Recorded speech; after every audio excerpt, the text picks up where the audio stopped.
এবার আসি জামাতে নামাজ পড়ার ব্যাপারে। আল্লাহ রসুল সাল্লাল্লাহু আলাইহি ওয়াসাল্লাম 2 দিন বা 3 দিন জামাতে নামাজ পড়েছেন। রাসূলুল্লাহ সাল্লাল্লাহু আলাইহি ওয়াসাল্লাম নিজের বাসার পাশ নামাজ পড়েছেন, লোকজন সব জড়ো হয়ে গেছে, পুরো মসজিদ জড়ো হয়ে গেছে।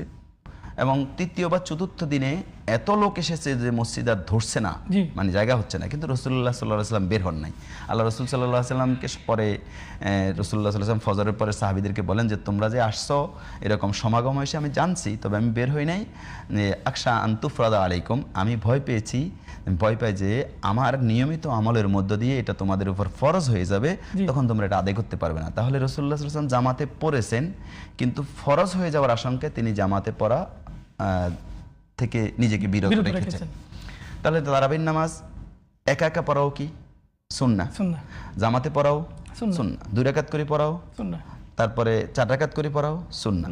আর রাসূলুল্লাহ সাল্লাল্লাহু আলাইহি ওয়াসাল্লামের আমল থেকে আমরা পাইলাম 5 রাকাত পড়াও সুন্নাহ, 7 রাকাত পড়াও সুন্নাহ, 9 রাকাত পড়াও সুন্নাহ, 11 রাকাত পড়াও সুন্নাহ, এবং সেটা 13 বা 15 রাকাত পড়াও সুন্নাহ। এতটুকু রাসূল থেকে পাইলাম। আবার রাসূলের কথা থেকে পাইলাম যে কোনো নির্দিষ্ট সীমা নেই, ভোর পর্যন্ত যত রাকাত পড়তে পারে এটাও কি সুন্নাহ।